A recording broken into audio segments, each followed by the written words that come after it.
Yes, sir. What's going on, everyone? It's your boy Rakeem back here again with another episode with Unpacked.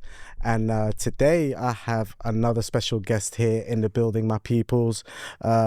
This guest here is really going to help me unpack her story, her perspective on things from upbringings to growing up in high school, what it was like for her as a child, coming from Africa into the UK and blending in into high school over here. We're going to get into her barbering career. We're going to get into a lot of things. One of her worst relationships.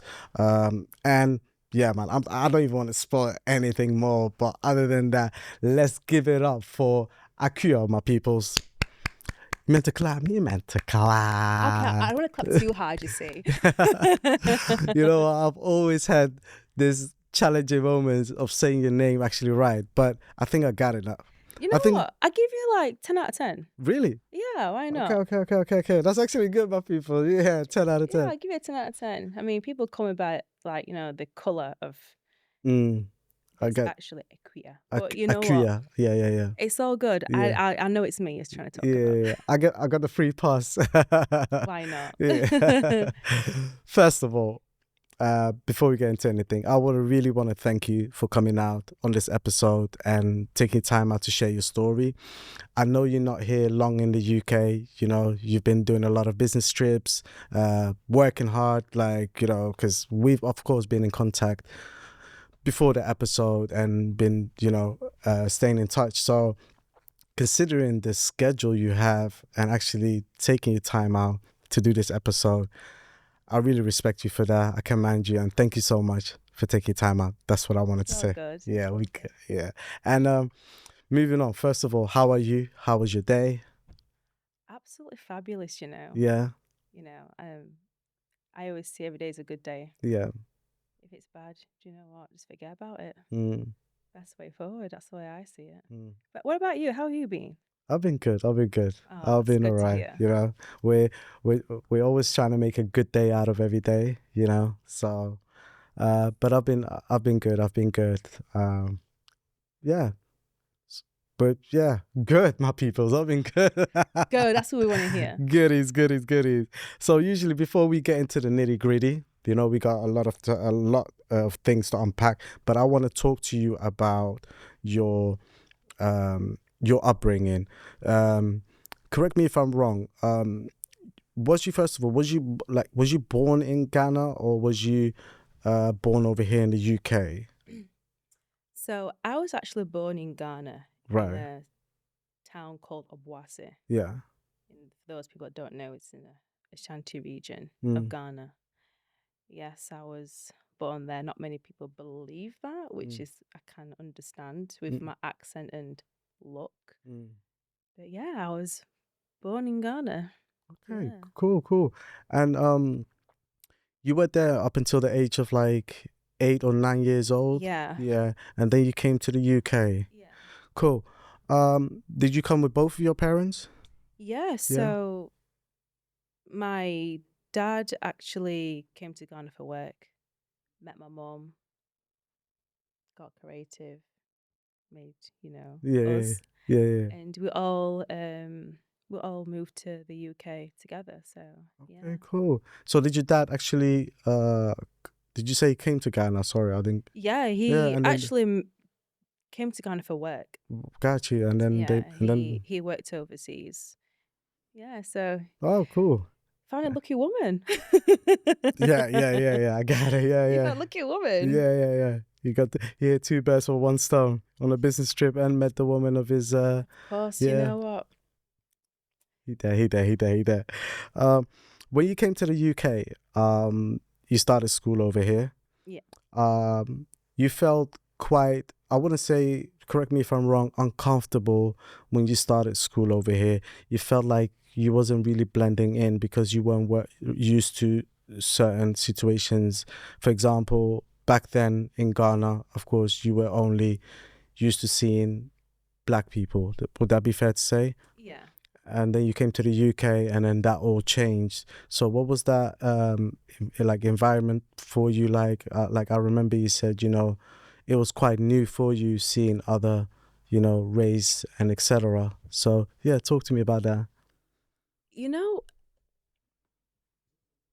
my upbringing was, I would say it was normal to me, but not normal to other people. Right. And the description of normal is obviously I was born to see two parents, which is normal, Yeah. but they're obviously both completely different cultures. So obviously, when I came into this world, it's normal, but to the society, even in Ghana, not that it wasn't normal, but it's not common. So as a kid, obviously, it was just like me being mixed race or dual heritage is what people call it now.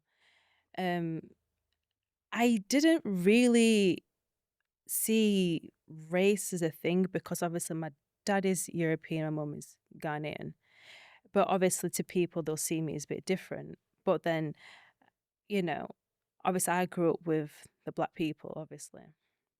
So they didn't really treat me not normal. They treat me as more or less the same. Right. And I think it's because they see me with my mum. So Mm. and I look like my mum as well, so they can see the resemblance. Yeah, If it yeah, was my yeah. dad, it's like, okay, if is it not? Do you know what I mean? Yeah, yeah, yeah. But when I came to UK school, obviously the mindset and mentality is completely different. Mm. And it's like I know what a white person looks like because of my dad. Do Right, you know what I right, mean? right, right, right. But the only thing what was different for me is like the mentality. And things as a kid, like you don't question unless kids question you. Right, right, You know what right. I mean? So obviously when I went to primary school, like kids will ask me like, why are you this color and your mum's this color and your dad's this color? Mm. And it's like, you know, come on, white and black make brown Yeah, yeah. type of thing. Do you know what I Right, mean? right, right. So then it's like, it made me question. And then I end up questioning my parents. And it's like, what do they say type of thing? But that school that you went to, was it just predominantly black or white, or were there other like mixed race kids there? So when It was predominantly white. And I was the only mixed race girl at school. you was the only mixed race. Only mixed race. Right, right, Even right. from start to the end. Mm. And I mean, it was quite complex because a lot of people well, not people, I would say kids, took me as if I was an alien. Mm. And it's very common, like, oh, can I touch your hair? Mm. This or what? Do you know what I mean? Yeah, Like they yeah. treat you completely foreign. Mm. Do you know what I I mean? get you, I get you. So it was quite an adjustment. And you know, and certain words what kids say to you, it can make you resilient or Mm. it can make you something else. Do you know, it Mm. can Mm. probably turn you a bit of a little monster, I would say. But yeah, I've heard some hurtful things, but I have this shield where like if you say something, I'm only gonna teach you. Mm. I'm just gonna be a teacher. Right. And that's only happened because in a scenario was when I was at school, I remember my mum, she can speak English, but she's very slow. You know, she takes her time. And to some people that can be quite irritating. And my mum used to be a dinner lady and also a cleaner. So obviously she didn't Respect to school. mom. Yeah, Yeah. she didn't obviously grow up in the UK. Yeah, yeah. So she's like learning the same time as me, if I Yeah, should yeah, say. yeah, yeah. And I remember like it was yesterday. I can't remember what I was wearing. That's how much I Like remember. vivid, yeah. Yeah. And there was some school parents at the playground and a teacher as well. And they said something about my mum. And that wasn't even towards me. That was towards my mum. And I remember it was like, they said, oh, Mercy, which is my mum's name. Mercy, she can't do this. She's, you know, she's illiterate. She can't do this. She can't do that. Or black people, they need to like stay in the lane type of thing. And that just built so much anger, and not one person stuck up for my mum. And as obviously back in the 90s, you have to respect your elders. Mm. That went out the window. I cussed them one by one. One by one. Sorry to cut you off. Was this the school kids, or are we talking about the actual teachers and other staff? Both. Yeah. Wow. But I don't blame the kids though, because that's just learned behavior. Of course, and it's obviously what you hear. It hasn't been a put to stop to it. Yeah. Do you know what I mean? And obviously kids learn behaviors, and then the kids will believe that my mom is this. So I became not I'm a bully or anything like, but I become very defensive. Do you know what I mean? I got you. Yeah, and then I got detention for that. Because you stuck up for your mom, basically. I think it's more how I reacted, but they're still gonna, Yeah. That was then. Do you know what I mean? But it was more battles about like where I belong as well, because it's even at school. In the UK, they would class me as black, and we're talking them times. There weren't so much a thing where it was called mixed race; it was calf caste. But they were still scared to say it, so they'll just say black just to be honest. I remember that word. Yeah. That's like back in the day. Yeah. They'll just say, "Oh, black," and then, kids are white type of thing. And it was a sense of belonging, and I had to really fight for that.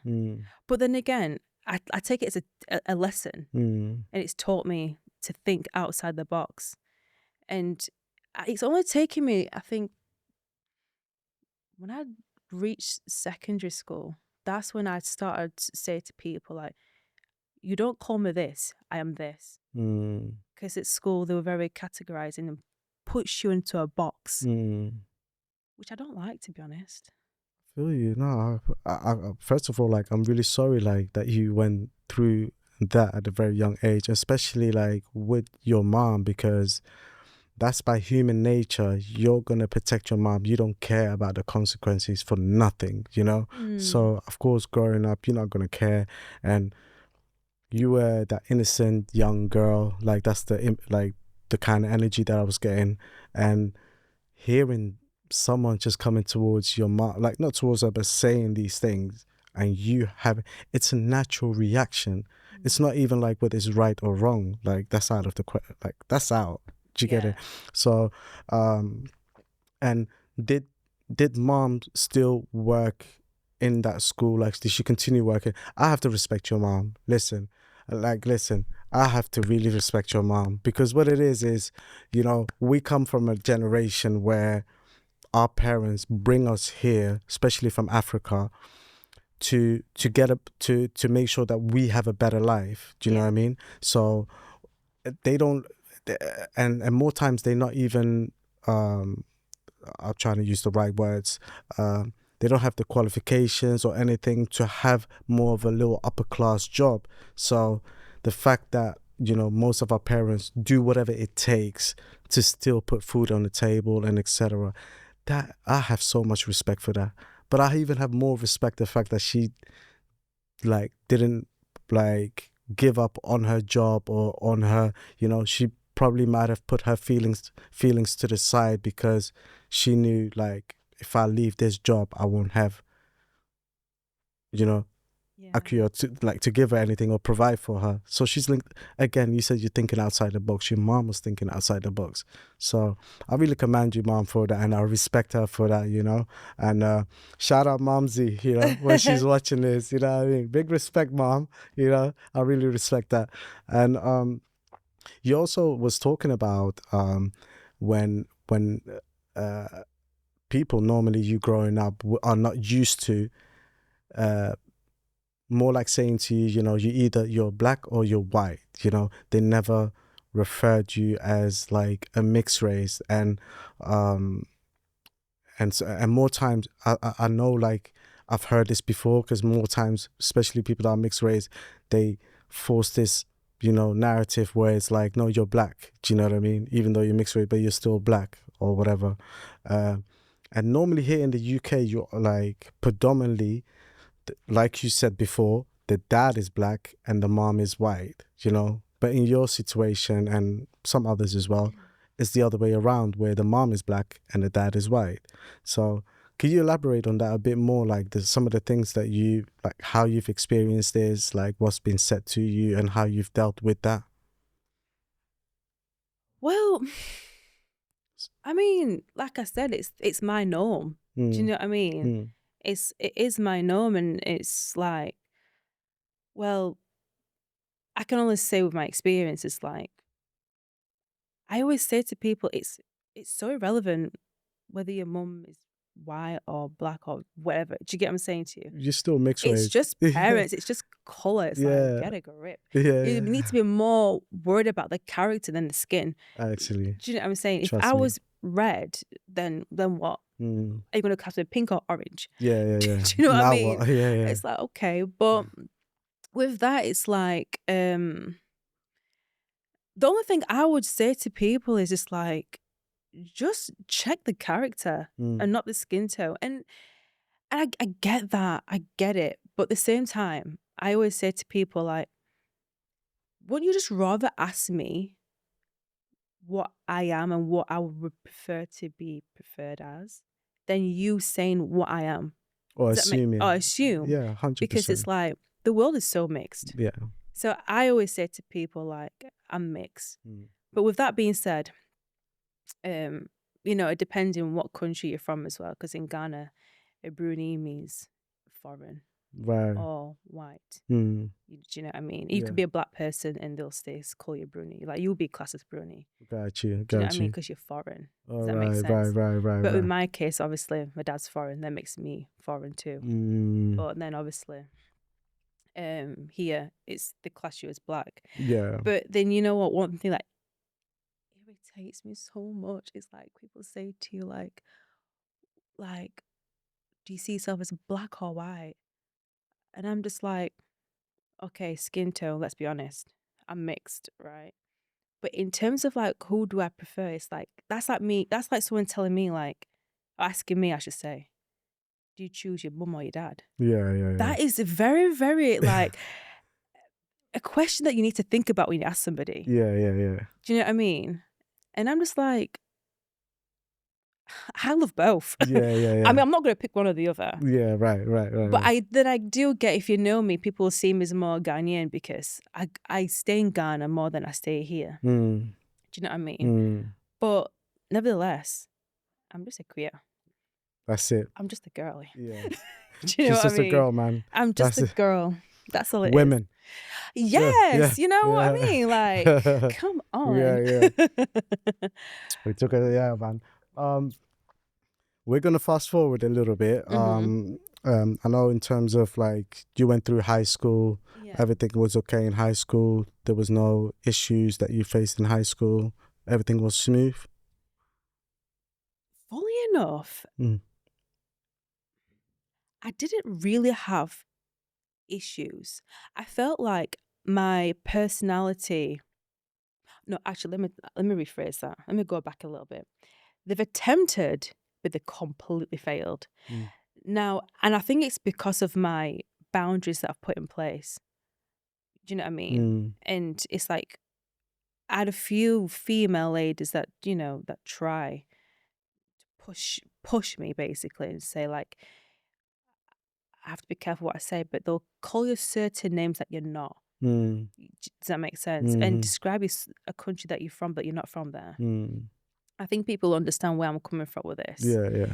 And, you know, I just like stand there and I look at you like, you're actually an idiot. You know, but funnily enough, when I went to secondary school, it became a bit more diverse because obviously different regions, different people coming to secondary, not going to follow the same people you went to primary school with. And there was a lot of diverse then. But then because people know me that I can't get bullied, even if you try, you will fail. Other kids will come to me and cry to me. Yeah. I'm like, this person said this, some person said that. And it's like, and I do feel the pain. So I carry that pain with that person. Do you know what I mean? Got you. And then I'm the one who gets into trouble because I'm sticking up for the person. Yeah. I was always in detention for being a hero. Like, what was Well, all that about? Do you know what I mean? Like, I feel you. So I actually battled other people's battles. Do you know what I mean? But I just see it as to be like, I'm educating them. But it comes across like I'm being aggressive. Got you. But I'm not. I can't beat anybody up. Honest, I really can't. Yeah. But you just had to put the record straight from the get-go. Yeah, do you know what I mean? And that's what they do normally. Like the so-called maybe bullies will test the waters, you know. They won't jump in and test it, see what the temperature is saying. So they might say certain things or whatever. If you don't respond to that, then it, you know, it goes further and further and until you put a stop to it. But when you put a stop to it, all of a sudden now the bully is your friend. Now she wants to hang around with you. Now she wants to be part of your, you know, I'm not sure if you've, like, I can speak from a male perspective, yeah. But if you stand up and, like, let's say they're trying to put my hand, like trying to touch me or whatever, and I stand up for myself, you know, and now they know what time it is, you know, because I'm smiling and I'm not getting angry and stuff like that. But the other side can come out when it's really needed. So, and when that happens, and then the bully now all of a sudden, you know, spots me or be like, "How you been? You been good?" or whatever. The rest of the school setting that example, like, you know, let's not mess with him because this is what he did, you know. So one thing I have learned though is that never underestimate anybody, you know, no matter if it's a guy that looks like a nerd and he's wearing glasses and he's just on his studies or whatever, and because he looks the way he looks, that doesn't mean he can do kung fu or kickboxing or, you know what I mean, just what they're capable of. It reminds me of Mr. Miyagi, you know. Mr. Miyagi used to say, "Mr. Miyagi, don't want no trouble, Mr. Miyagi." And then they trying to push him, and now Mr. Miyagi is just, you know what I mean, sending them all left, right, you know. But yeah, man. No, man. Thank you for sharing that, though. It's I think a lot of girls need to hear that. We're gonna fast forward.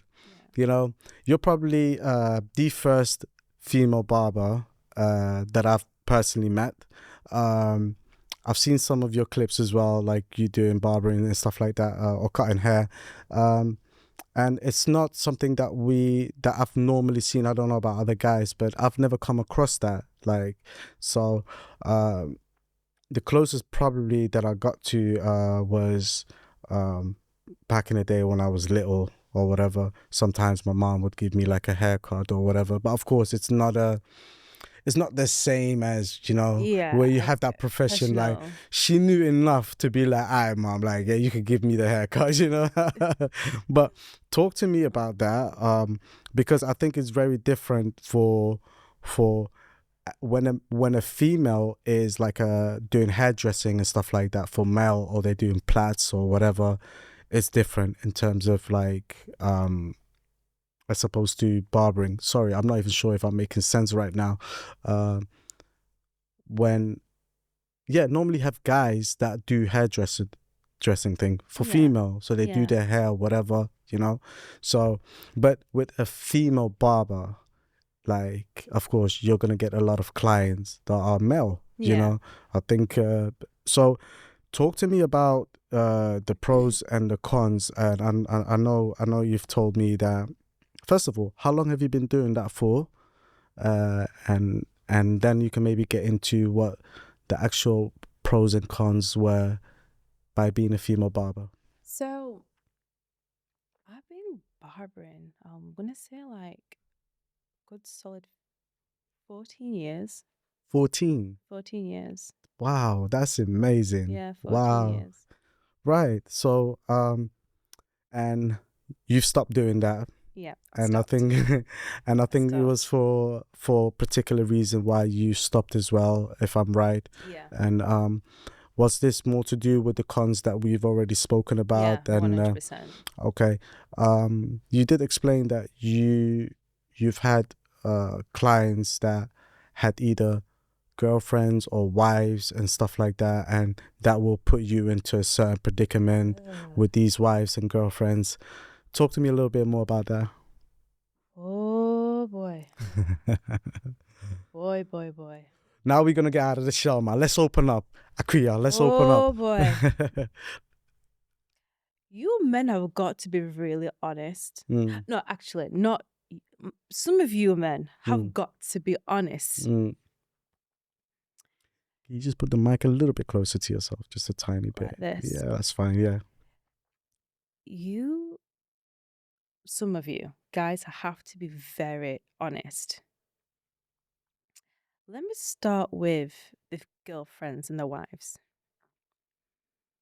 If you know your wife or girlfriend has, you know, problems with women being around you and all those things, and you're still together, you need to obviously make sure your girl is happy, right? Now, I cannot help what I do and what I look like. Let's just make this really clear. And if you're booking a service, a home service, which means you're taking me out of my work to come to your place, establishment, home, whatever, to do your hair. And obviously, if I'm especially coming to your home, you need to just be careful, because not only just for me, for your relationship, because I'll come in there just for a business. And it's the worst situation. I remember I turning up and I just got there. I had my, my little trolley, had my little gown, everything. And, this particular person, which I cannot mention because I've signed an NDA. Yeah, absolutely. He was sat on the settee waiting for me to come, and I'm about to cut his hair. And then his wife came in. Now, obviously, I don't know the personal issues. Yeah. But she went crazy. Oh my goodness. Crazy on him or on you? Both of us. Yeah, that's crazy work. And I was trying to obviously cool her down. Like, look, I'm just a girl quitting hair and making money, right? And she just was having none of it. She was having absolutely none of it. And it was that bad. I'm laughing at it now because she actually got a cooking pan. Okay. Wanted to whip mine and my customers. But she got that for you? Both of us. No, she is crazy. She's crazy. She's crazy. Crazy. And I was like, you can check, I've got clippers in here.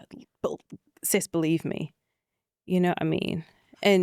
But was you cutting hair when she walked in, or was this before? I was just literally about to get the clippers out of the... Got you. And then she was saying, you keep bringing ladies home.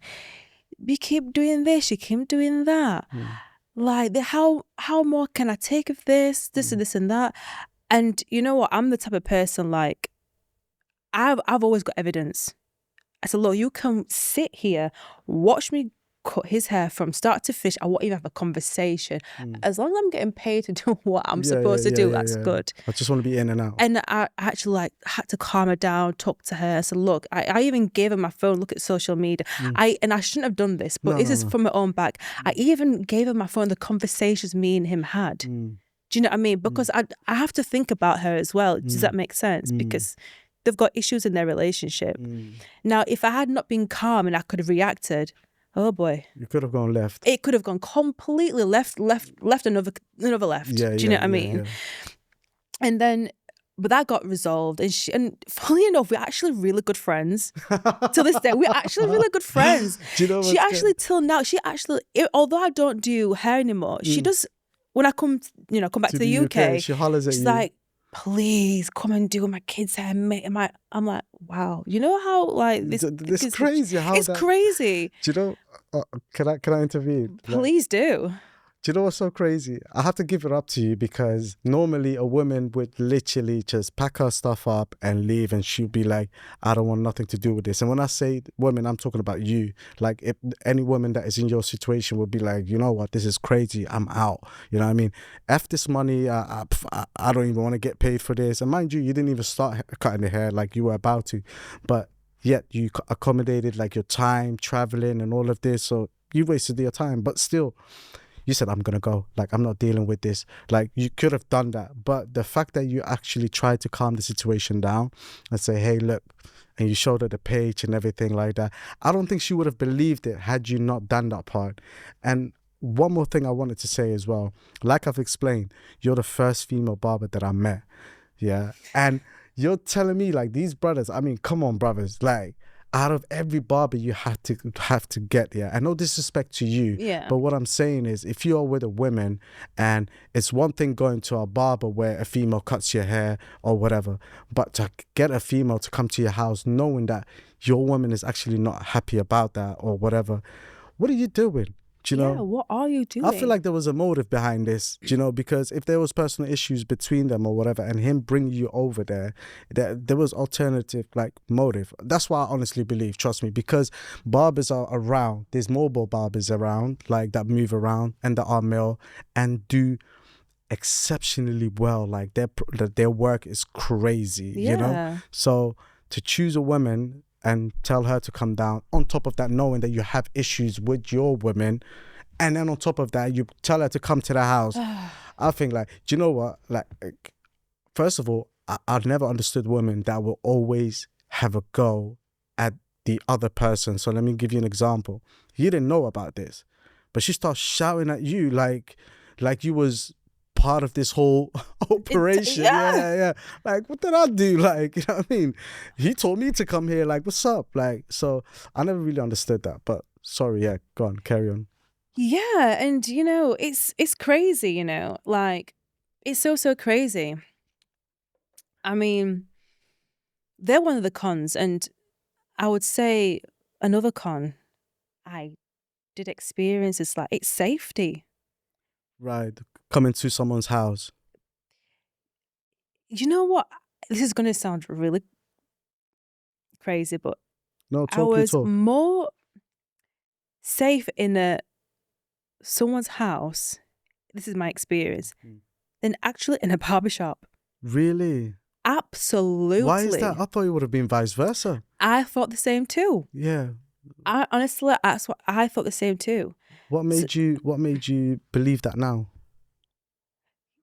You guys are crazy sometimes. Why? So, I'll give you a story. I was in East London. Right. No, it was South London, actually. Peace out to East Londoners. Yeah. It was South London, and I was, you know, sometimes you kind of forget who your customers are. If you've got a lot of clients, Got you. You know what I mean? And I had this one particular customer, but I don't know why, I just seemed to just remember him all the time, you know. So obviously we have a lot of people coming through the doors, and this one particular guy, I don't know, I just remember him, and he always, I didn't remember his name, to be honest with you. It's just his face I just remember all the time. So he sat on my chair, and like, you know, I don't really have a long conversation with the males, just because sometimes they get a bit confused, if I should say. If you're being nice, and then they get excited. Right, it comes across your flirt, and you know what I mean. So I'm very selective with my conversations with them. I like that, yeah. And so this one particular guy, I was cutting his hair, and we actually built just an okay, you know, friendship. Does that make sense? And he'd only come like once a month, which is not normal for, you know, customers. It's always like an every week type of thing. Yeah, every 10 days type energy. Yeah, so he'd come like once a month, and every time he comes in, like, the questions was getting a bit too much. It was over boundaries, and I'll never like respond to some of these questions. It could be something like, "What's your bra size?" And those what's your what? No, just say it, because we what's your bra size? What? And I'll just like have a straight face and just ignore it. I'll pretend I'm a little bit deaf. Do you know what I mean? Because that's just something you just don't, you know, discuss with a customer. Does that make sense? It's crazy. Even if you weren't a customer, you was just getting to, like, I don't know, man. Go on. Listen. I know. And that's go on. Yes, and I just keep quiet. I'm thinking, you know, this lineup's gonna be quick. Get it done. Cash out. And then, because I wasn't feeding him the information that he wanted, somehow he started coming every 3 days.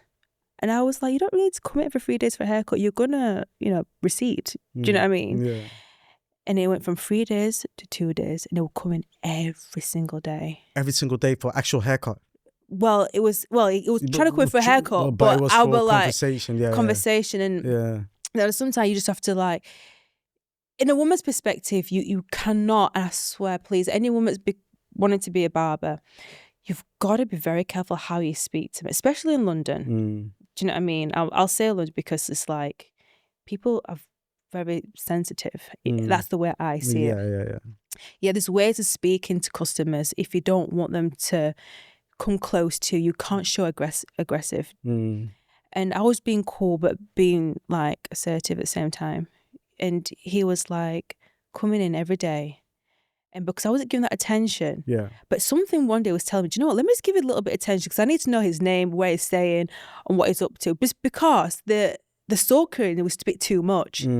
So once upon a time I thought, do you know what, let me sit with this guy. Let me just be cool and be nice with him.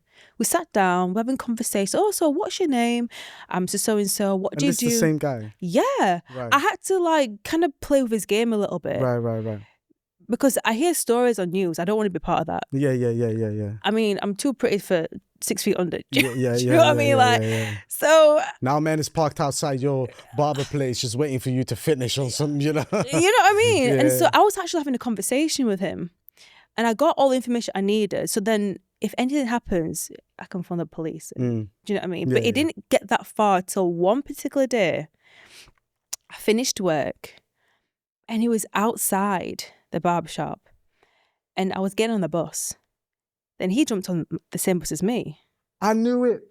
Yes. Listen, you see how close I was though? Yeah. I thought he was probably be parked up outside just waiting for you to finish, but I was close enough. Yeah. I knew it. So he waited for you to finish work, like mind you, and he jumped on the same bus as you. Yeah. But do you know, was it one of those buses that it was one, because back in the days, you know, there was moments where there was those small buses, not a double decker, but the other one where you can also get in from the back and you can still tap your oyster. But was it one entrance? One entrance. And he was behind you? Yes. And talk to me. So then he was behind me, but I had my phone like this and I was just trying to like see the reflection to see like if he's looking at me from behind type of thing. Or I want to see his face expression, if he's plotting. I want to know what his body language was telling me. Yeah. So at one particular time I was living somewhere in southeast London and I thought, you know what, use my instincts, don't actually jump off the bus. Yeah, so I jumped off like two stops before my actually destination. So I jumped off and then he jumped off with me as well. So then I actually started walking. There was no shops that was open. I thought, do you know, I've got to go to somebody's yard, pretend I live there. So I just literally walked into someone's yard, knocked on the door. And I feel so bad to this day. And it was an old woman, an old white woman. She opened the door for me and I just looked at her. I looked at her, I said, please, can you just let me in just for 2 minutes? I just need to get away from this particular person. He's watching me, is stalking me. Just protect me, please. If you're a God-fearing woman, you'll know what I'm talking about. She let me in. Then she was actually looking outside the window to make sure that like he's not around. And he was still around. He was still waiting for me to come out. That is sickness. Yeah. Because that could have been your house. Yes. Do you get what I mean? And he didn't know. Yeah.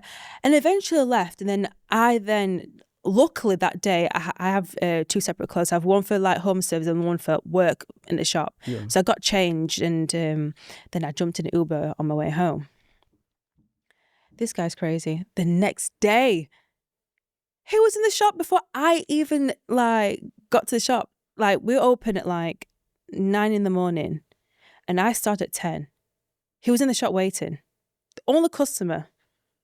And were there other female barbers or any other barbers in that shop? There was male barbers because I was on the female at the time. Yeah. But obviously nobody knew what was going on because like... Yeah. Do you know what I mean? Yeah. And he was just particularly waiting for you to give him the haircut.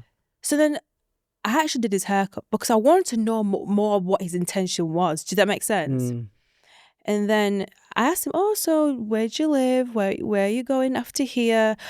And he said, oh, I don't actually have my own place to stay. I live in a hostel. I said, oh, where's the hostel? Because I'm trying to collect data. Yeah, okay. I have to be street smart. I have to. That's smart. Do you know what I mean? Give you that. Yeah, and he actually fed me all the information I needed. Do you know what I mean?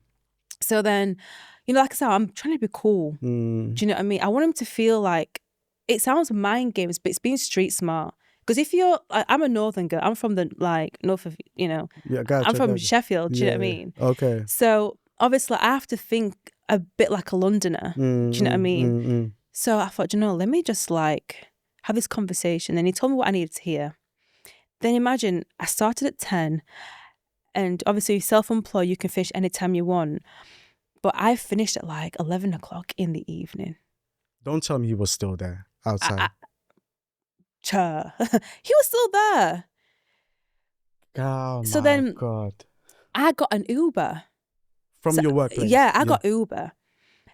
And then he had somebody, he had a friend that had a car. Yes. And then he was following me in my Uber. So I was speaking to the Uber driver, turn this way, don't go this way. And he goes, why? Because I've got a stalker. So I actually phoned the police while I was in the Uber. And I told the police everything, his name, where he stays, X, Y, and Z. And then the police officer said, oh yeah, we know this person, we're gonna collect him. We're gonna collect him. When they say they know this person, do they know him for this already, or he's just been in the system before? Well, they're never gonna tell me what they've done, but it sounds like to me they know him. There's something they know about him. Do you know what I mean? Got you. And then obviously, do you know what, that Uber driver, I salute you. He waited for me till, the police came. So we parked up outside this McDonald's, and the guy and the stalker was popped behind us, imagine, until the police came, and then they took him. They took him? They took him, yeah. Wow. You know what? You know what? Yeah. Well done, man. Well done. I have to clap it up, man. You know what? I have to give credit where it's due, because this is like a movie, and it's very hard to contain yourself and actually blur out what you're actually thinking. Because normally a girl would call the police straight away, or would confront this guy, or even not even cut his hair or anything like that. Yeah. But I love the way you just trapped him in. Do you know what I mean? That's what I call it. That was. I mean, it's.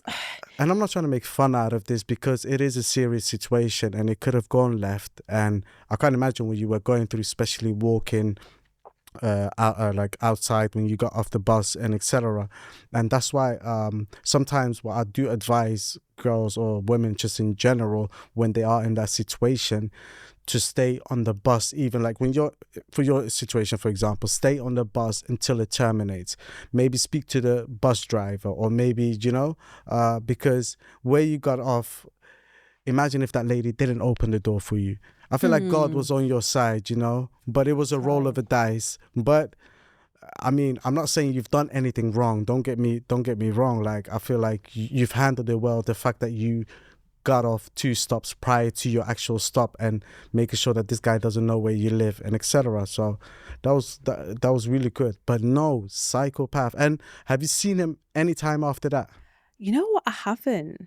Yeah, that's good, because the police probably must have told him, hey, listen, they've either arrested him, because what it is also CCTV camera plays a big part. So they can trace everything from bus cameras to dash cam, normal CCTVs on the road, the CCTV in front of your workplace, all of this, the amount of times he's coming in for a haircut, all of that will be documented, and they're going to look into that. So I think he had his reason, but that is so sick, man. I've never seen anything like that.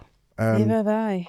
Thank you for sharing that, because it is very a sensitive topic, and I can imagine, you must have, ever since that day, always must have had that feeling when you are walking somewhere and etc. and you do see a guy that maybe walks past you this way, and you might look back 10 seconds later, or 5 seconds later, just to see, is this guy following me?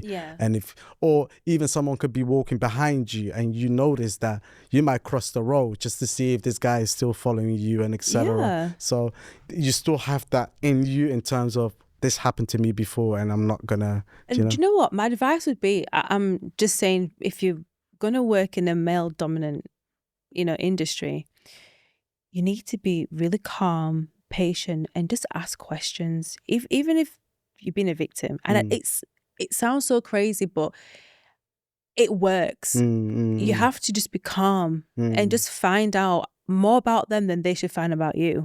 If you feel like you're going to be a victim, does that make sense? Yeah. Because they are so interested about you and your life. They're investing their time to get you. So you have to kind of give that energy back. Make them. Now it sounds like it's mind games, but it is, because the mind games is coming to you, right? Yeah. So you have to play at their game a little bit. To have it more of an advantage for you, yeah, definitely. Oh, 100%. You have to. No, that's crazy. We're going to fast forward a little bit, and I want to talk to you about your past relationships, and you've noticed certain patterns in your past relationship with men. We're going to try and keep it very broad. I'm not too sure if we can, fit everything in today, but just in general, we're definitely going to do a part 2, because I feel like there's a lot more questions on here that we really need to unpack. But oh boy, I'm a walking Netflix. 100%. But I wanted to ask you, because I think this is quite interesting.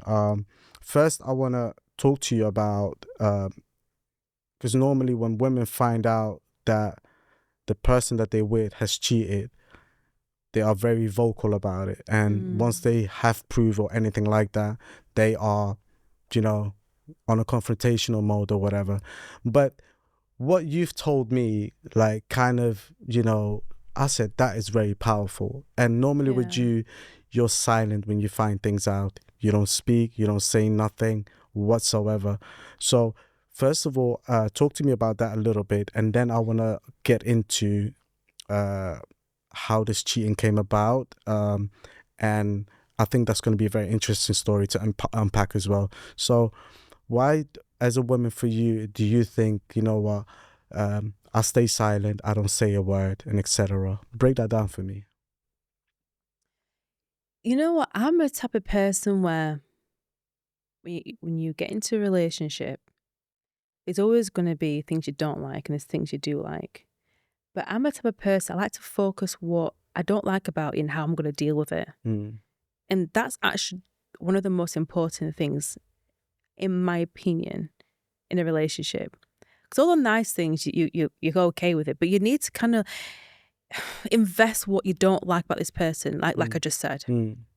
So I would say, like, if you just, again, patience is everything, and just keeping calm, you will find that the guy that you're with, if he's doing something effed up and you don't like, whatever it is, I would say, like, just see how far it goes to know whether he respects you or he doesn't. I'll give you a scenario, right? So I was with a guy some years back, and again, he started a business, and I love that. But unfortunately, he put all his money into it, and he didn't think that, right, I need to reserve some money for a rainy day. He just shoved everything on it.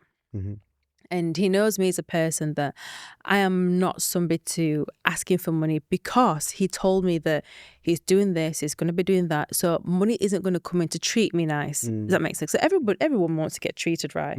So I said, do you know what? Because you're building a business, I prefer you skyrocket into a successful man than just receiving gifts or whatever that you like, basically. So he did that. And I actually told him not to, but anyway. You even gave him advice. And gotcha. But you know what? That's his plan. You do you. Yeah. With that being said, obviously, I'm doing my own thing. So as long as I'm making my money, I don't need to ask you. But we're together, right? Things were getting a bit tough. And this was actually the beginning of the stages of the relationship, by the way. This is not somebody that I've been with for years and years and years. It was just the beginning stages. Would it be like a couple of months in? Would that be fair to say? Yeah, I would say it was a couple of months in. Got you. It was a couple of months in. And you know what? Like I said, you have to give people benefit of the doubt. This is the thing. You have to see things for what actually is before you cut it. Because people change when you cut them. When you find something you don't like, if you cut it, they will then change to somebody that they're not to suit you. You need to see how they are organically. Observe. You need to 100%. observe. Then you can decide, is this the right poison for me or is it not? Do you know what I mean? Right. I did just that. And things were getting tough for him. And then he was just asking me unnecessary financial things. And it started off with, Akua, can you give me like £5,000? £5,000? Yes. 5,000? Yeah, £5,000. He said that like he needed £10 or something. Yeah. And it's not that I don't have it. I just feel like, no, like I'm a woman. And it's not to say like a woman should not treat a man. I'm not saying that, but we're talking like, this is like beginning stages, you're getting to know each other. Do you know what I mean? I don't even trust you already because you've already blown all your money on a business that you haven't thought about yourself yet. And I've given you advice. Yeah. And I've given you advice and you didn't follow that. And now the rainy day has come and now you want to ask me for money. Exactly. It's one thing, sorry to cut you off, it's one thing if you willingly wanted to buy him a present or whatever, like, you know, just to treat your man. That's normal, like, you know, but for him to ask you for money and to give it to you, you know, mind you, it's not even a loan. He shouldn't even, let alone, like, he shouldn't even lend money from you or ask you for money or anything like that. And especially you guys are a couple of months in, you're not even like, let alone serious, you're not even married. Do you get what I mean? So, man, listen, carry on, please. Go on. Yeah, and it sounds like I'm not supporting, but like I said, we're still getting to know each other, right? So I said to him, I'm sorry, I don't have it, even though I did. But I'm not going to give it to you because I'm still studying you. Yeah. And then a couple of months later, then he asked me like, oh, how much is your car worth? Or how much is your, sorry? My car worth. Your car worth, yeah, okay. And he asked me, how much is your watches worth?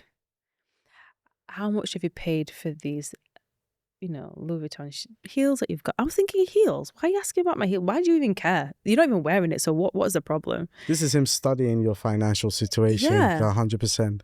So when he was like asking all these questions, I just said, oh, I don't know. I mean, I don't check these things. And then he was like, if you still like your shoes and stuff and your watches. Sorry, can you speak up a little bit? I can't Sorry. hear. It's okay. He asked me if I were to sell my watches and shoes and stuff, how much do you think you'll get out of that? I'm thinking, I beg you the finest pardon. I said, I don't know, because I'm not thinking to sell these things. It's what I wear most of the time. And then he asked you about your car as well, wasn't it? Yeah, I asked my car, but like, I felt, because obviously when I was talking about my shoes and my watches, he felt like if I asked about the car, that's the biggest purchase, isn't it? Right, got you. He was warming up. He was trying to warm up. So I said, I don't know. I do know, but I just do want to give him a figure to escalate the next part of the conversation. But you know what's also crazy? I saw him on his phone looking at what watch I had and how much it was worth. Yes. Was you actually physically with him that day when he was searching for that? Yeah, so I'm sat here. Yeah. And he's there, but he's facing like this. Like as if like he wants me to see. Okay. And then it's like, and obviously I looked, but I'm not gonna try and engage anything. Yeah. You try to stay far away from that. In my stomach, I was boiling. But I thought, you know what? Be calm. Let's see how far this is gonna go.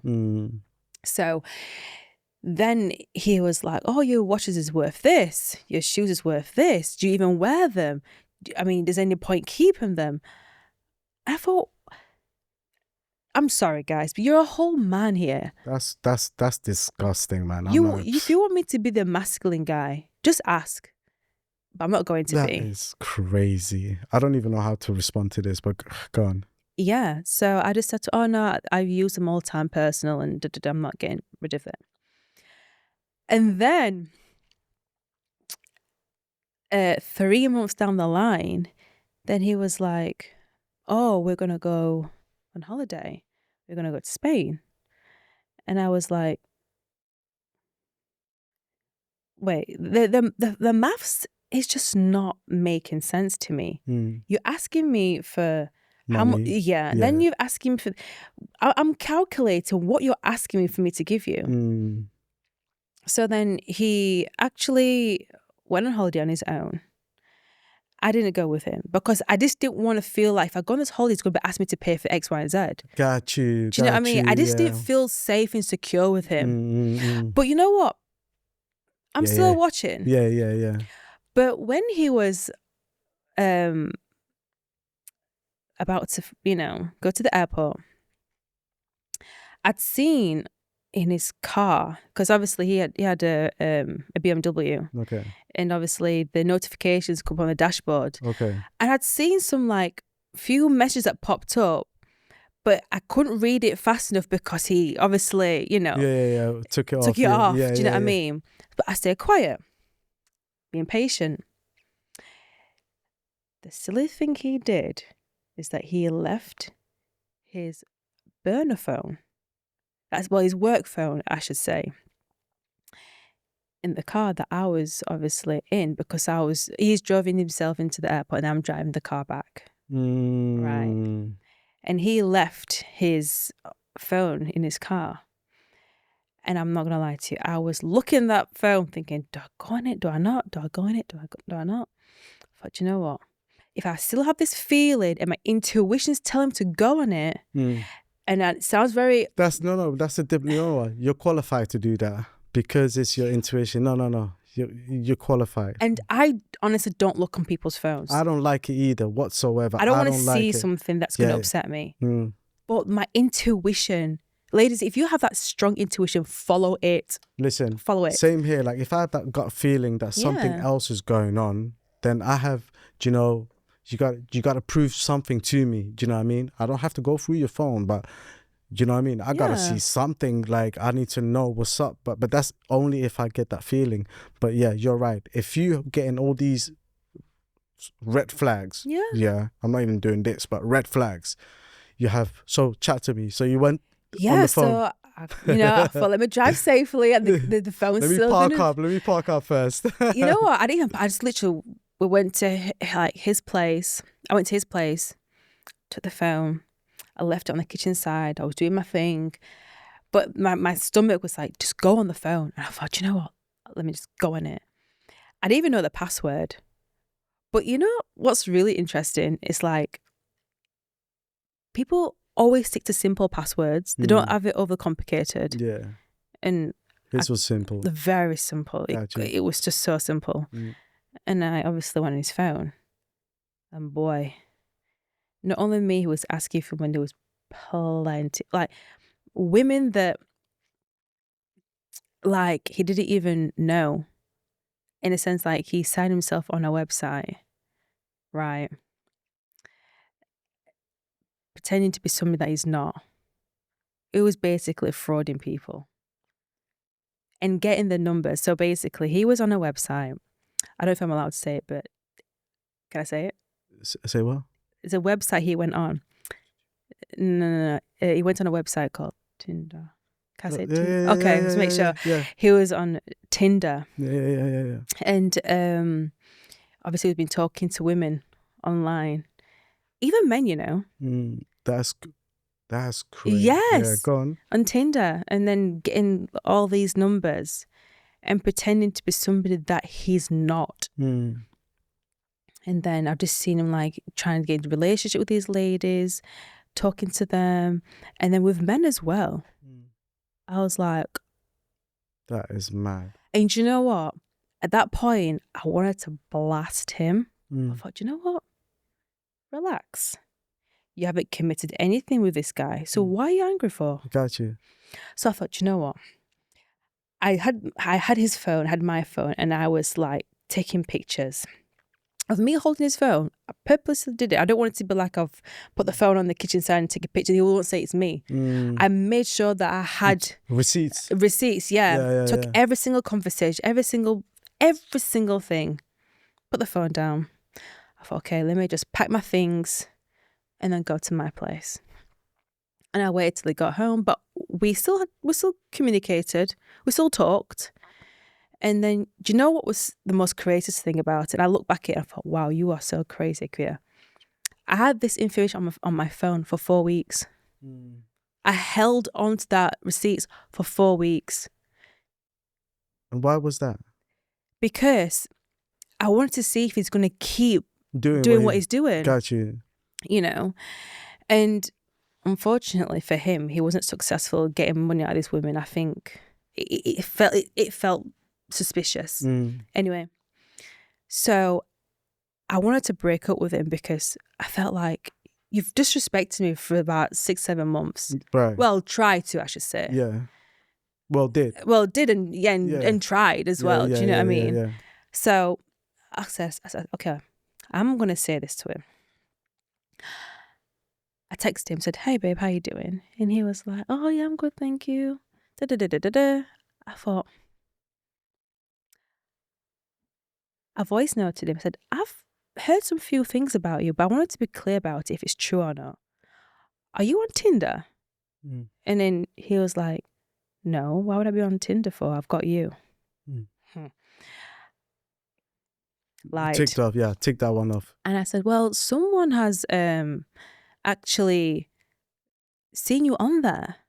He was like, "No, it's not me. Like, use your head. Use your head. Like, use your head." I was like, "Use my head?" Okay, I'm gonna blend you. Yeah.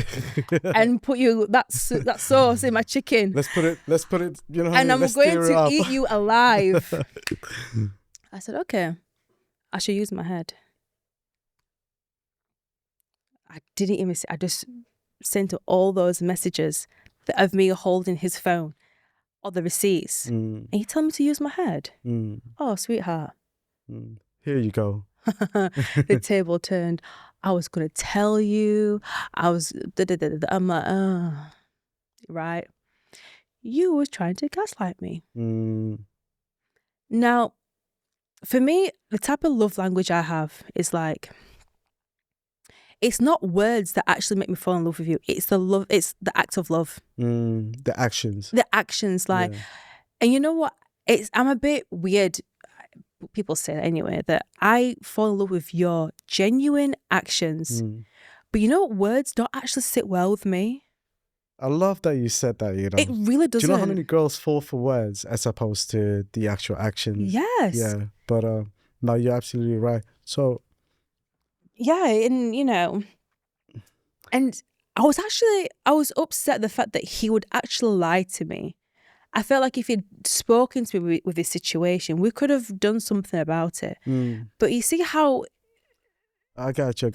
But again, because there was a moment where he, like, correct me if I'm wrong. Yeah. Was he selling himself, if you know what I mean? Like, was he doing some sort of escorting himself and getting paid, you know, to do certain things? You know what? I feel like that's just something I would never know because there were certain things I didn't see. Got you. Does that make sense? Right. But I feel like it could have gone to that extent because if you're asking our money for a woman, yeah, you know what I mean? What? And you're talking to man as well, and do you know what I mean? I mean, yeah, no, it's crazy. The detective work that you had to do on this and you know what it is? You were supposed to see that. Like, God was on your side and was supposed to see that. When you mess up, you can mess up for so long and you can think, you know what, I'm playing this person, but it's going to come to light at some point, you know? But thank God for you, like, it came to light very, very quick. And I always say to women, like, especially when it comes to money, you know, they fall so deeply in love with man, you know, and I know actually a victim from many years ago that actually went to an extent that had a similar thing where this guy was actually trying to build this business and whatever. It was actually a physical place, right? And he wanted some investments and stuff like that. But she went to an extent, because with you were good. You had money. You got money in your bank. But with her, she had to get it to an extent where she had to borrow money from the bank. And I'm talking for very, very long time ago. But if I do the maths, she's still paying that till today. Oh, child. Do you know what I mean? Oh, my Like goodness. the amount of That is pain so and the sad. amount of pain that a woman would go through. So that's why I always say to women, like, you have to be careful, because if you are married, it's a whole different situation. You know, By all your guy, means. your man was really nice. He was really looking after you from the get-go, and he hit the ground a little bit and he's just trying to pick himself up. By all means, that's your husband. I get that, you know? Yeah. Because you I'm not saying, oh, you know, hold your man down in marriage at all times, but I'm saying sometimes a rainy day can come along, you know, and he could hit rock bottom. It could happen. Yeah. So if you give your, like, you know, you support your husband and etc. to pick him back up, and then now he carries on from where he left off, and then he starts doing his duties again and providing, calm. By all But means. But to dedicate and commit yourself to that extent is crazy. You know, these women really sometimes they get lied to so much, telling them, you know, I want you to be part of this business. If I blow, you blow. Again, that comes back to what you were saying. Mm-hmm. Talk is talk. Like, when you see things is when you know. So all this, even with, you know, I love you, I miss you, and all of that. You know, some women, a lot of women would want to hear that. Do you know what I mean?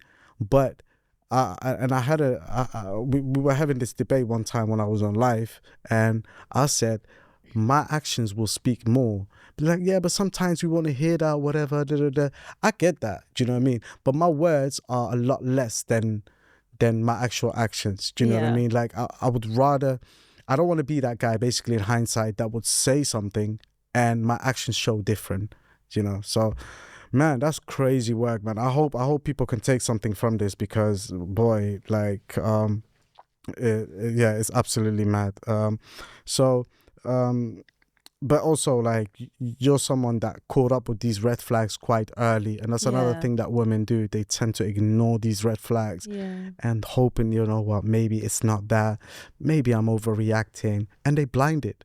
They like this guy so much to a point where they don't use their mind. And I'm not sure whether I should say, you know what, I blame them or I don't blame them. I don't know about that part, but I'm just like, you know, you could be, you know, it's like everybody's, love language is different. But I just feel like, actions is, it's worth more than just. I mean, obviously, I do like a bit of a "I love you" type of girl type of thing. You want to hear it every now and then. I do want to hear it, yeah. And I'm not. Actions got to be more though. But I need actions more than the words. Oh boy, yeah, more if than you the words. come to my house with bunch of roses, that's you. The guy's gonna. It's effort. Do you know what I mean? It's effort. Oh gosh, marry me. Yeah.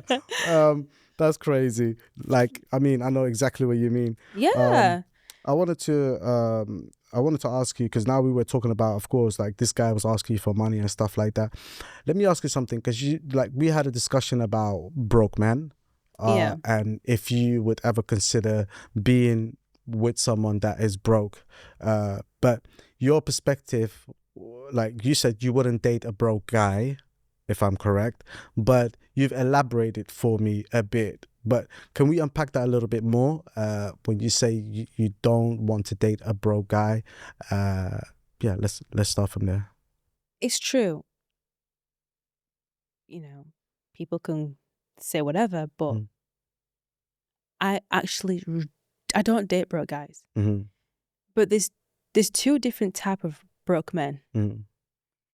Now, there's a broke man where, yes, and there's nothing wrong with a 9 to 5, but if you're on a 9 to 5 and you're going to the pub, splash all your money on that. Takeaways, playing Xbox and all this. Going out in the weekends. Blowing your money in the first week. Yeah, I mean, that's not the type of guy I would feel comfortable with, because, sorry, but you're setting yourself to fail. Fail, 100%. Do you know what I mean? 100%. But then there's another type of broke guy where he doesn't have anything, but he's working himself towards something. That's a different story. I love that. I really love that analogy. You know what I mean? Yeah. So I have to elaborate this. It's like, it's broke mindset, not broke accounts. Got you. Did you get what I'm saying? Because we could always make the numbers. Yeah. But the numbers comes from here. Absolutely. Do you know what makes sense? Yeah. So for that reason, yes, I don't date broke guys, but I will give you a chance. If you are broke and you tell me, I'm the easiest person. If you just tell me a situation and you're working towards, and I'll study, I'll watch what you're doing to see your actions are real. Yeah, if you're actually working towards this. Consider slowly dating you, but I won't give you that chance straight away. Got you. I need to see actions. Like I said, my love language is actions. Right. And if I see you pretending and you block, I'm not going to waste time. Because it's like, from where I've come from and where I'm going, I can't drag you with me. I'm supposed to look up to you as a leader. Right. I am a traditional woman. I'll be deadly honest with you. I don't even want to compete with you. Yeah. I want to learn from you. Yeah. Does that make sense? Do you know what? We need more traditional women like that, man. Because now this generation, you know, a lot of women do want to compete and do want to, you know, trying to say. But that's absolutely amazing answer, because you've elaborated this before, but I wanted to unpack that a bit more. And I did understand what you meant before, because of course we've had conversation about this, but to get a bit more insight for the viewers, and because I think this is very, very important. Now, you're a Christian woman, did I get that right? Christian Catholic, I think. Catholic, okay. Yeah. My bad. No, Christian it's fine. Catholic. And there's a moment where I think I've asked you this before, whether you would date outside your religion. And what I really like about your mindset is that you're so open-minded, and you like give things a fair chance. Like, you could be interested in a guy, but if he's a different religion, you're still willing to give that a chance and be open-minded, etc. Why not? So you've dated a brother that is Muslim before, and your experience with him wasn't necessarily what you expected. Yeah. And I understand what you meant by that. But I'd love for you to elaborate that for the viewers, the experience that you did have, because I think it's quite interesting, because a lot of people are probably in this situation as well. Yeah, I mean, I have dated a lovely gentleman who was, is a Muslim. And how we met was actually really nice. We met outside Wagamama's, my favourite restaurant in the world. Is that your favourite restaurant? In England, it is. Oh, okay, I got you. You know what I mean? That katsu curry. Anyway, okay, so, and we met, and yeah, he actually was, I think he came out from the mosque, and like he was walking with his friends, and, you know, and he saw me, and he was like, oh, let me chat to this lady. And we were talking, and it was just a normal vibe, you know what I mean? And actually, what made me like it was he smelled really good. Yeah. He smelled really good, because I like a guy that's really, you know, groomed. And so he approached me, and he was like, "What's your name?" Da da da da. I said, "Oh, I like you. You're a nice guy." And he was like, "You know, I'm a Muslim." I was like, "That's not a problem. Like, your character, I like it. You know, you're a cool guy." And, you know, went on a few dates. He was really patient. So patient, so calm, lovely. Oh my goodness. And, you know, we started building a relationship, and we got together. And as it was getting deeper, he said to me one day, like, if you're going to take this on to the next stage, you need to convert. And viewers, I just want to say this, is that I love all religion. But, you know, I'm just the type of person, like, you want me to convert? Why? I asked him why. I didn't give him an answer straight away. I said, oh, why? And he's like, because for order for us to go to the next level of marriage and having kids and so, you have to be a Muslim. And I was like, Can I just intervene? Yeah, Sorry. of course. Yeah. That part is false. the thing is, when a brother is Muslim, he could still marry a Christian lady. Yeah. But if it's vice versa, that's what's not allowed. Yeah. So when a sister is Muslim and then the husband is Christian, that won't run. But when a brother is Muslim and a sister is Christian, then that would run. But I think for him, it would have made it a whole lot easier for his position for you to become Muslim. Not only that, but meeting you, he knew what you was from the get-go. Do you get what I'm trying to say? He knew that you was Christian. So, but go on, sorry. Yeah, and it's funny you said that, because I actually knew that information, what you just said. And, you know, I wanted to see where his mind was at. And I said, you know, you met me like this and you love me for who I am. Is that not enough? And he was like, yeah, I love you how you are, but you need to be a Muslim.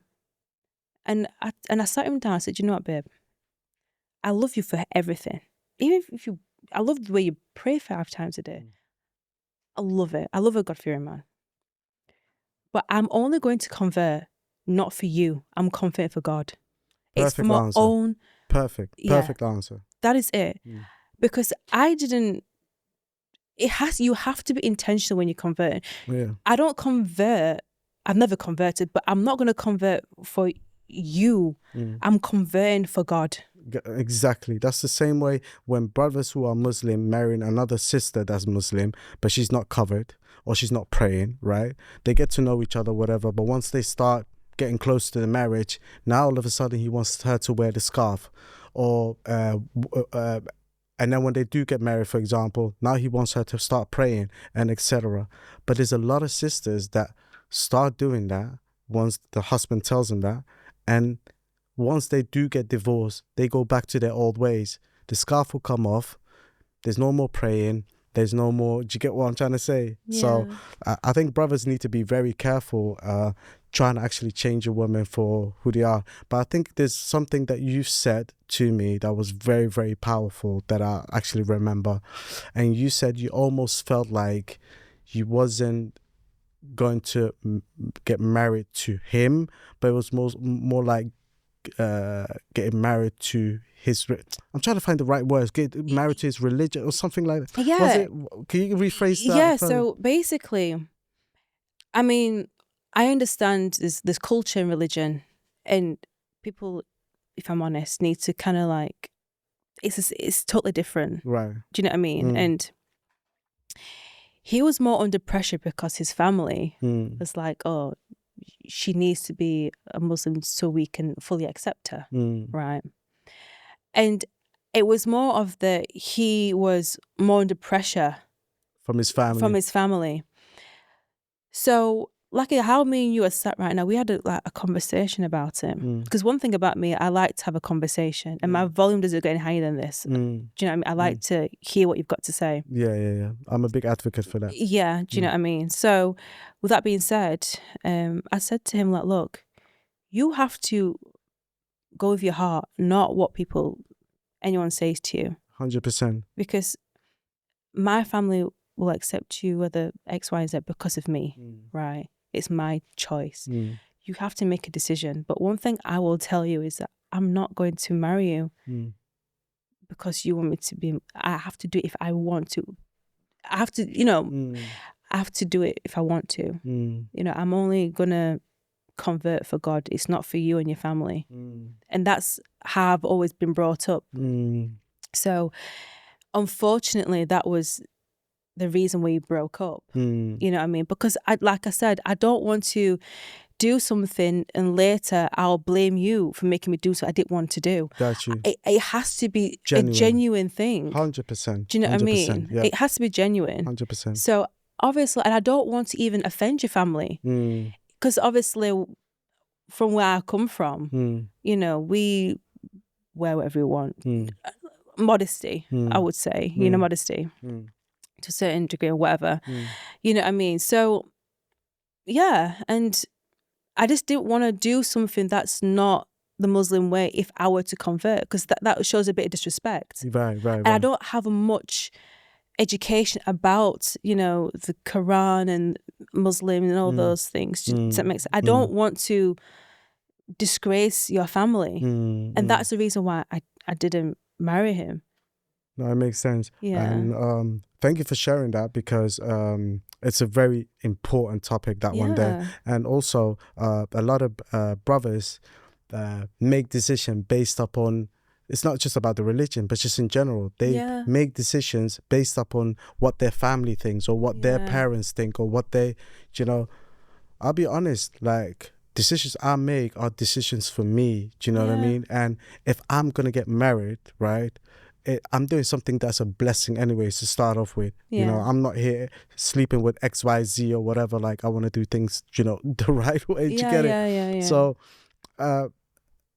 and in general, like, I come, for example, like with my parents, you know what I mean? Especially with my mom, for example, she, like, no matter what kind of decision I make, you know, she always supports me.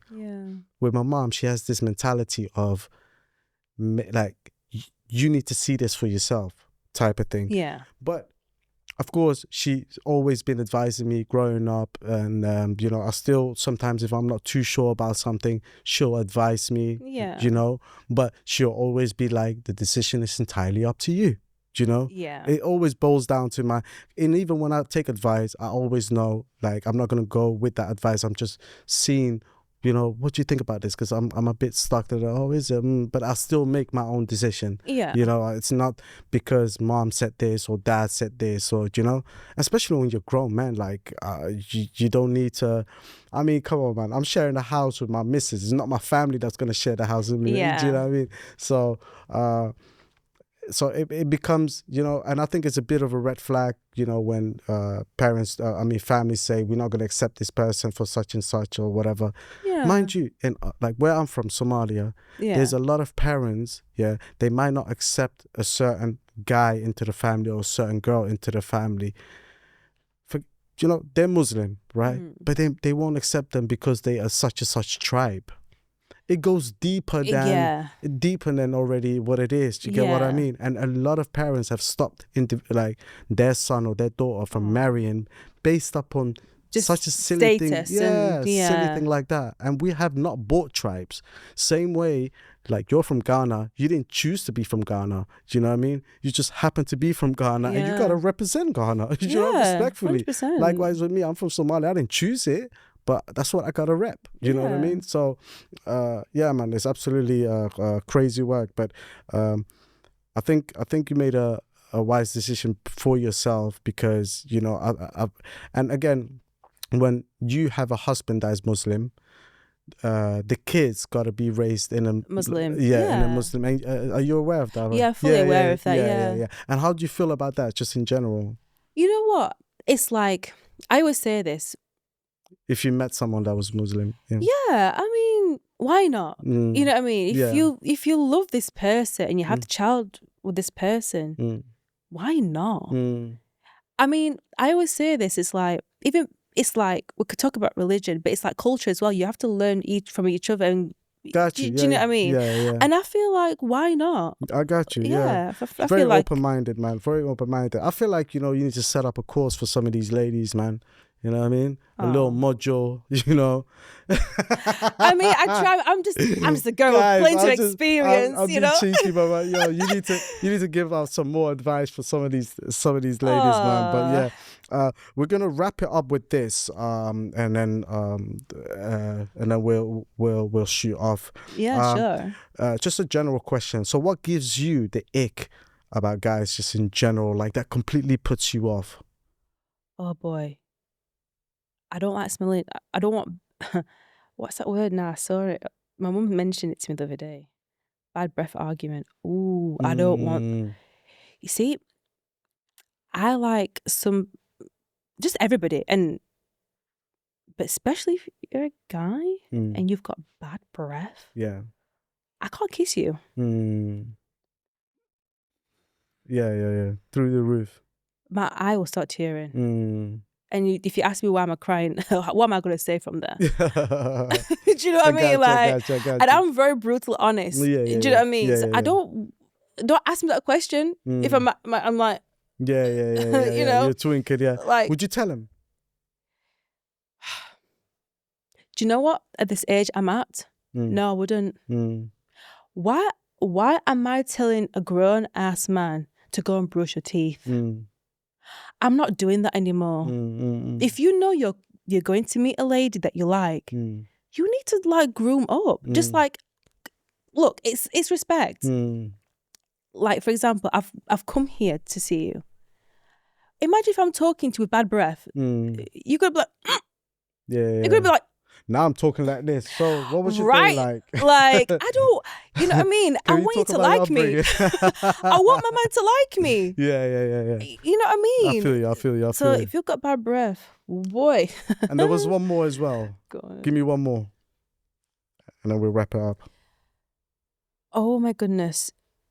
I think for me, if you ask me for money, especially a woman like me that works so hard and tries her hardest every single day to make her money without asking your partner, not that I don't want to, but I do. But if you ask me for money, that's the biggest ick for me, especially if it's just a relationship. Got you. If I don't ask you as well, don't come and ask me. If it's a start of the relationship, no, cool. I don't do that. Cool. Well, how do you feel about the clingy ones? Oh no, I ain't doing that. Yeah. No way. You know what? The clingy ones for me gives me a headache. I don't want to be taking paracetamol every day. I don't like that. I want to miss you. You know what I mean? I know now it sounds like I'm being, what's the word? Like I'm going back on my words in terms of like, you know, love is action. Yeah. But in the beginning, we're talking, especially in the beginning, right? Yeah, I just feel like if you're too clingy, why as a man, why are you clingy? I'm supposed to be clingy with you. Are we talking like over the phone? So could this be trying to call you all the time, texting you all the time? Yeah, I don't like that. What about in public? How he? I cannot stand it. Do you know? Can I be honest with you? Yeah. Do you know what makes me vomit? If you try snogging me in public. Oh my God. Yeah. Because I'm such a like an introvert in that type of thing. Like I'll give you a peck. But there's no way your tongue's going to be down my throat for the whole bus 12 Oxford Street's going to see what Yeah. It's got to be a private thing. Yes. It's like, come on, like read the place. Relax. Relax. Yeah. Don't get excited. Because I don't want to be swallowed. Yeah. No. What about the ones that hold you physically, like, you know, either the hand or put your arms around you or in public? Because that's a bit clingy, no? I mean, or is it? You know what it's like, put your arm on a lady like this for a short period of time, but if you're like walking and you literally like, now you're just almost putting in and you're trying to cover my eyes from seeing people, that's weird. I got you I'll be like, listen, sunshine, I got you. For me. I I'm like a gentleman. Listen, honestly, thank you so much for coming out and sharing like your experiences with your story, and I honestly do hope like that you've actually healed from some of the experiences that you've had back in the days, even with guys, the one that has been stalking you and all of that, and I hope that this has made you feel more smart as well. I mean, made you smarter and knowing what to look out for. Do you know what I mean? And just in general, if you're never too sure about anything, you know, you can always reach out to me, you know, and if you need any advice from a male perspective and etc., just in general. And also, if you just have a last message for the viewers that you want to give out to them, anything you want to say, you know, take over the mic. Yeah, I would say really and truly, like, men and women, when it's coming to relationships or even friendships, just look at the actions more than just words. It's so important. It's so important. And be patient and do your due diligence, whether like if it work, friends, whatever. And just be patient. Results always come out at the end. And one thing I don't want people to go through is a broken heart. Because boy, that is a long diet. Yeah, it is. It's gonna it's be a long diet. It's a long one. Yeah, it's not fun. But that would be my best advice. Would be, and just go through here first, but keep the heart going. You know what I mean? Just have the heart there. Got you. So yeah, that's wise words for the people. Thank you, honestly, so much. No, thank you for having me. I really appreciate it. You're welcome. Absolutely. I feel like we need to do a part 2. And we've got so much more to unpack. You know what I mean? But I know you're gonna go on a business trip soon. So when you come back, we can hopefully lock that one in. Definitely. And guys, if you've made it this far and you've enjoyed this episode, please hit that like, click that notification bell, and subscribe, so you can always see future episodes that I'm going to be uploading. It's your boy Rakeem here with Unpacked and with Akua. And guys, I'll see you next time. We're here for that.